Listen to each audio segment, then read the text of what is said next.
समझिए। नीमच से दिनेश कुमार राठौर नमोस्तु निवेदन करते हुए प्रश्न पूछ रहे हैं। मैं जैन तो नहीं हूँ, परंतु जैन धर्म पर अटूट श्रद्धा रखता हूँ और जितना हो सके उतना जैन धर्म का पालन भी करता हूँ। मैं प्रातःकाल रोजाना यही भावना भाता हूँ कि सभी मुनि महाराज का निरंतराय आहार संपन्न हो।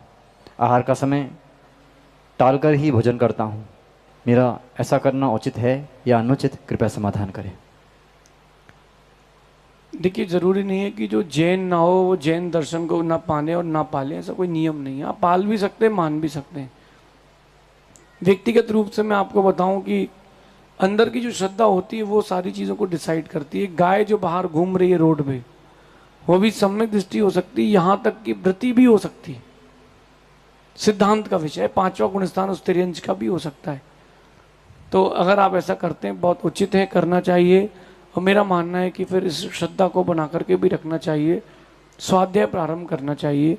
जैसे जैसे आप धीरे धीरे स्वाध्याय प्रारंभ करेंगे, स्वाध्याय प्रारंभ करने से आपकी रुचि अंतरंग में जाएगी और एक बार अंतरंग की श्रद्धा मजबूत हो गई, फिर वो सम्यक दर्शन आपको सम्यक चायत्र और चायत्र की पूर्णता तक भी पहुंचाएगा, ऐसा समझिए।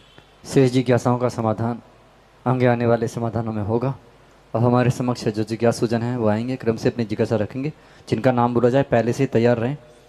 सबसे पहले जिज्ञासा के लिए आ रही हैं भावना जैन, इसके बाद तैयार आएंगे सागर जी जैन।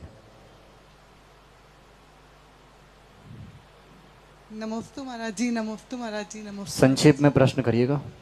महाराज जी। मेरी जिज्ञासा है, मैंने रत्नक्रंड श्रावकाचार में पढ़ा था कि जो अव्रत जो श्रावक होता है वो भी यदि सम्यक दृष्टि होता है तो 8-9 भाव में मतलब नियम से मोक्ष चला जाता है।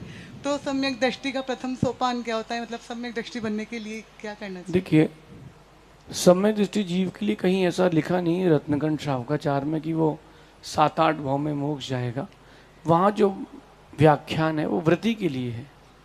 सम्यक दृष्टि जीव के लिए तो अधिकतम अर्ध पुद्गल परावर्तन का समय है, इसीलिए उसका बाल मरण होता है। बाल मरण जो होता है वो मिथ्यात्व के साथ होता है, और सम्यक के साथ मरण हुआ तो भी वो बाल मरण है। जब व्रती बनता है तो वो बाल पंडित मरण होता है, और जब वो मुनि बनता है तो पंडित मरण, और जब केवली बन जाता है तो पंडित मरण। तो वहाँ जो कथन है वो आपने हिंदी वगैरह टीका में किसी के पढ़ा होगा, तो वहाँ व्रतियों के लिए लिखा है, आवृत्ति के लिए नहीं लिखा।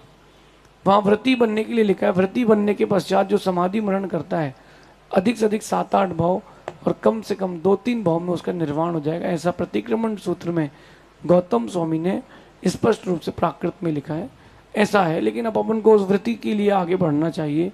शुद्ध भोजन, शुद्ध आचरण, शुद्ध विचार, व्रताचरण, 12 व्रतों का पालन, 5 अणु व्रत, 3 गुण व्रत, 4 शिक्षा व्रत, सामायिक प्रोशुद्ध, इन सारी क्रियाओं में जब तक व्यक्ति नहीं आएगा और अंतरंग में कसाई की मंदता नहीं होगी, तब तक वृत्ति बना नहीं आएगा, ऐसा समझिए। अगली जिज्ञासा के लिए तैयार रहेंगे।